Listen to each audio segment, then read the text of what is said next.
Live. We are live. Hey, everybody. Dr. Max. And I'm Pep. Here we go. Welcome to tonight's episode, guys. Tonight's episode is going to be about natural health, which is obviously something that we're all thinking about. As you know, Max and I are all about simple senior health and fun. It's all about quality of life, obviously. We know you want to look, feel, and perform younger. You want to be yourself, just want to look and feel younger. Are you with me? Yes or yes? So tonight's episode, like I said, it's about natural health. Max has some bullet points that we're going to expound on, and we just kind of let it flow and give you the value that you have been looking for and getting from us for the last few months. Go ahead, Max. Exactly. Thanks, brother. Thanks for kicking it off. Yeah, thanks for the intro. Guys, we got some very good stuff. I'm going to follow some of these guidelines and kind of keep me on track. But basically, these points here, I don't know, you should be able to read them, but the very first one says natural healing and natural health. Now, what Pep and I do is we try to gather information from all kinds of different sources. So we keep it fresh, we keep it exciting, we keep it variety, right? Yeah, fun. Hey, remember, it's fun too. It's not just, cold information. We got to have a lot of fun doing this, or else if you're not having fun doing it, what's the point? What is the point, right? I mean, you got to have fun. You got to have a good time, and we work to have a good time all the time. So, some of the information I get from like an internet site, it's called the Restored Church of God. The lead pastor is not only a man of God, he's very, very good about health, nutrition, and the human body and things of that nature. It's very, very valuable information. This is one of the sources. I like to give people credit where credit is due. It's not like I'm a genius here and I come up with all this stuff like I snap my fingers and I know. No. It doesn't work that way. Plus there's Google. There's a billion pieces of data that you can put together. Yeah, listen, guys, it's not about lack of information. So all of us should be chiseled. We should have rock hard six packs, and we should have $28 billion in the bank. It's not lack of information. It's lack of something I want to talk about a little bit tonight. Is right here, belief. Yeah. Belief, because the way you think before you start something, it really impacts whether you start and whether you follow through and whether you succeed at it. How about that? I hate it when he's so smart and he thinks about really valuable stuff because it messes me all up. Okay, so here we go. So natural healing. Let's go back to that now. Modern medicine treats the symptoms instead of addressing the core, right? The core problems such as stress, poor eating habits, a sedentary lifestyle, overeating, lack of activity, all the chemicals in the diet. So it's not their fault. It's the system that they happen to be in. I mean, the whole system is geared to address those symptoms, those problems. How can we prescribe a medication to help this person? Not to mention doctors are incredibly busy and they don't have 3 hours to sit with you and kind of go through every single little problem you have in your life. So they've got to try to be the most efficient they can with the time that is provided, usually a 10, 12, 15-minute visit, right? Yeah, typically it's one medicine per symptom. So God forbid you have 2 or 3 symptoms, you're walking out with a booklet, going to the pharmacy. Exactly, very important, very good. So rather than treating the symptoms with drugs, the biological concept emphasizes finding and correcting the cause of the disease.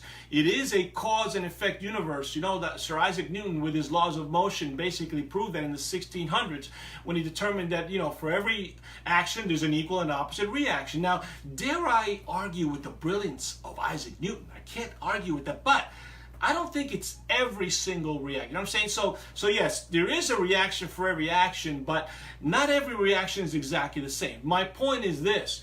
If you eat like a pig, you're going to gain 50 pounds. I mean, there's no way around that, right? If we lie there and just watch TV and plop on the couch and have no activity, and we wonder why we're gaining 10, 15, 18 pounds, I mean, hello. So what do you mean?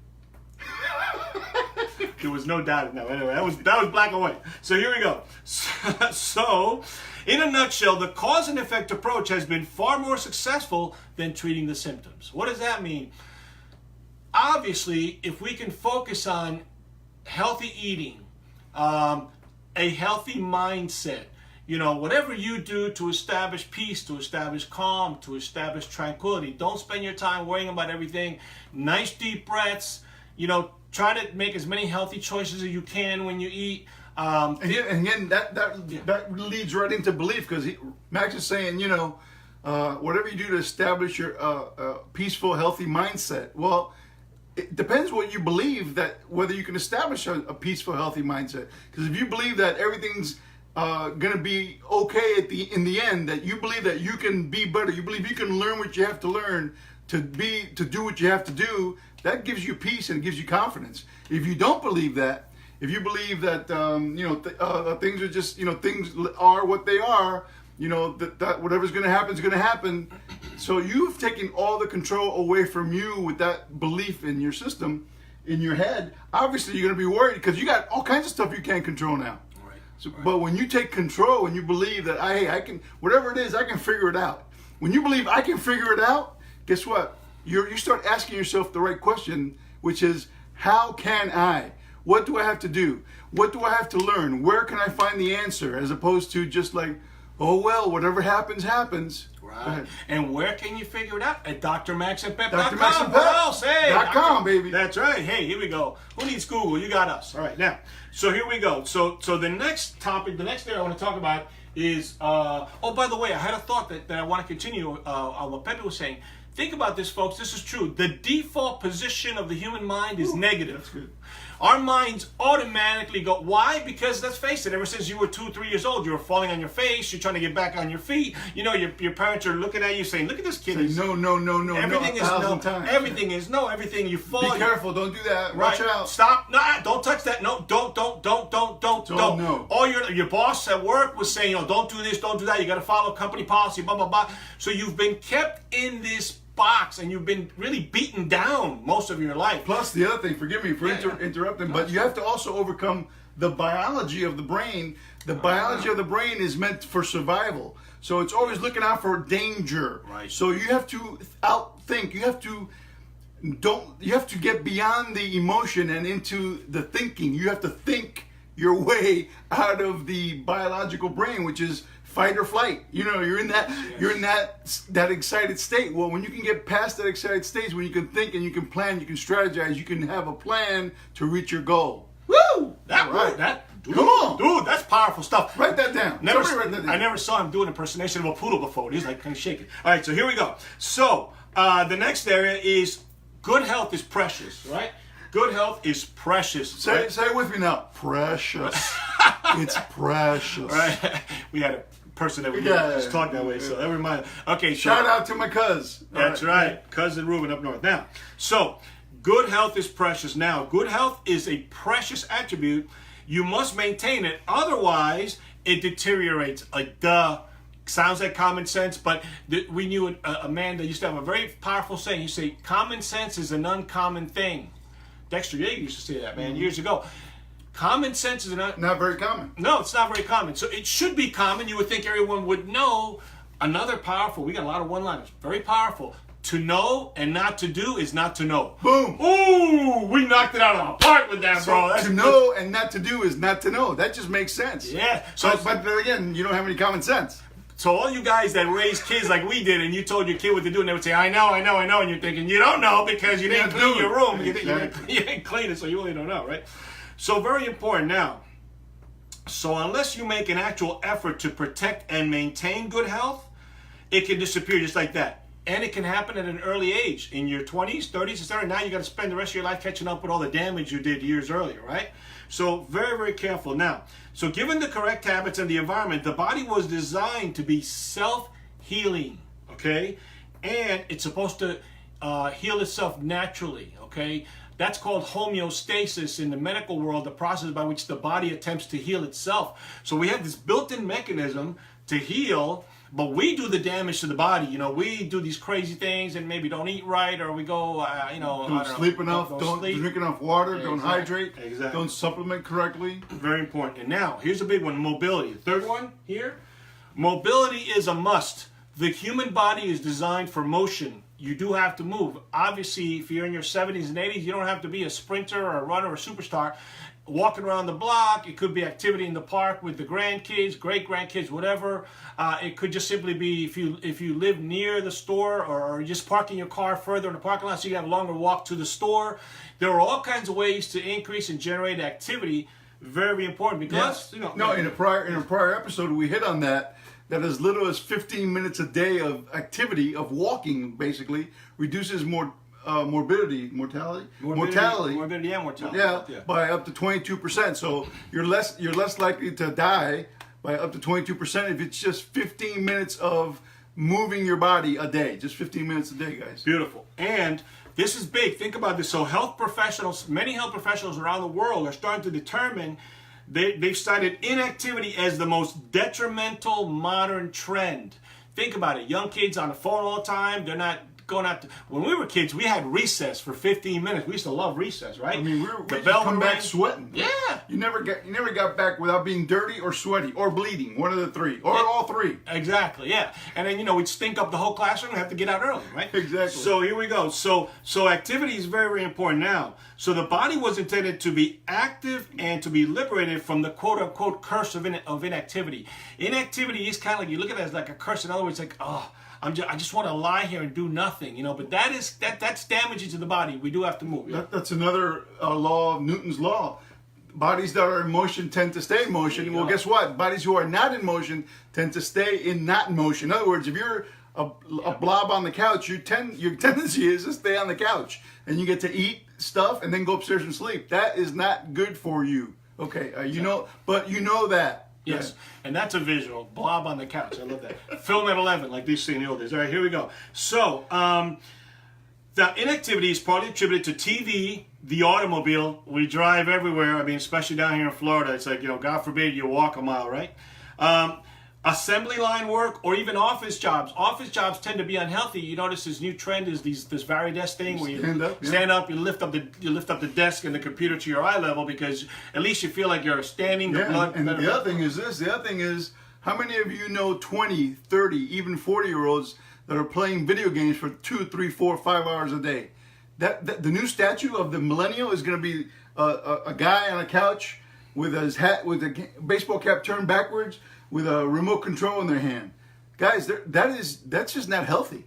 You know what I'm saying? That's just not good for you. You're letting other parts of your life fall or not be where they need to be because you're preoccupied being inactive without really engaging your mind either, or obviously not physically, playing video games 2, 3, 4, 5 hours. It's ridiculous. Not good for you. Exactly. And I love the way they write this. Think about it. All too often, life's pressures and responsibilities seem to limit opportunities of reaching even the basic goals, right? Such as improving your health, which is you would think it would be a basic goal. That's basic stuff, is improving your health.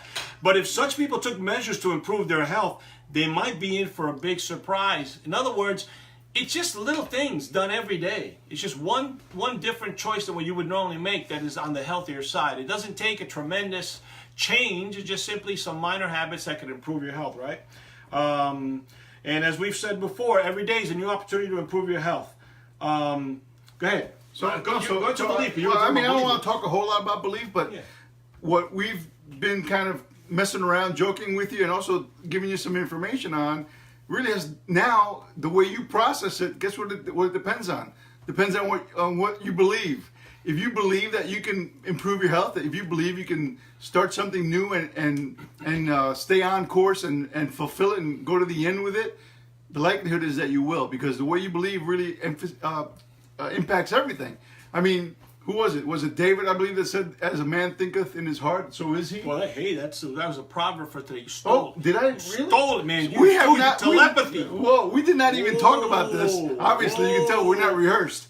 We did not even talk about this. And the other thing is, Milton in Paradise Lost said, "In your thoughts," I'm paraphrasing. In your thoughts, a man can make heaven out of hell and also hell out of heaven, because it's all about what's going on inside your head. So no matter what your circumstances are, there are people in equal, as good or as bad a circumstance, who are still doing what they got to do because of their mindset, that they know that they can get better, they can learn, they can achieve. That's really, I mean, we can do belief for hours, guys, because there are a lot of different areas, but the main thing is you got to believe in yourself and believe that you can. Yep. And I mean, and I didn't mean to steal. No. Actually, I got another one. I got another product for today. But I was just thinking about that one today. That was going to be the one, but I got another one. But very important, folks. We think about it. I know that it must seem to people that they're watching us and saying, "These guys are. I can't believe that they're actually. It must have taken a lot of effort." you're better off in doing something to improve your life and make a difference in someone else's life now, so that you don't have any regrets later, right? Absolutely. What's that saying about the price of regret is much bigger than the price of effort? You know, the price of effort, you just do it for a certain amount of time, and you know. And here's the thing: you don't pay a price. You don't pay a price for success, guys, because every step of the way you're getting a dividend for what you're doing. Yeah. So that's baloney. That's bad thinking. That's what that is. All right. I can go off on. Oh, Go ahead. next week. In fact, I was one of the topics I was going to do is a little bit on neuroscience. Oh yeah, that's beautiful. I know he'll jump right in. He'll have a lot of great thoughts on that one. So, fine. Anything else before No, we wrap good. up? We're Good to good. go, man. All right. So let's wrap it up with this one. Here's another great proverb. Proverbs 16:16. How much better to get wisdom than gold, and to get understanding to be chosen over silver. Think about that. So wisdom, knowledge, information is even more powerful and bigger and more important than gold, more valuable than gold, right?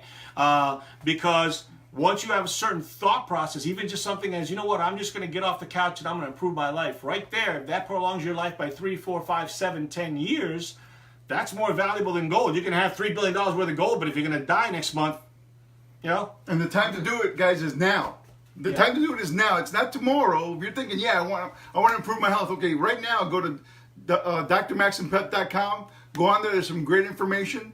And message or message or text us or whatever. Email us for any questions you have. But drmaxandpep.com. Do it now, because there's no better time. There's no better time than now. That's and tomorrow's not guaranteed. Nothing's guaranteed, right? We don't know what's going to happen tomorrow. So take care of yourself now. Love your friends and family. We're here every Thursday evening at 7 p.m. Eastern. We're here for you. We want to make a difference in your lives. And any way we can help you, hey, we are here to help. Right, Awesome. We're done. All right, All right, beautiful. next See you week. next week. See you next All week, right. guys. Bye, guys. Take care.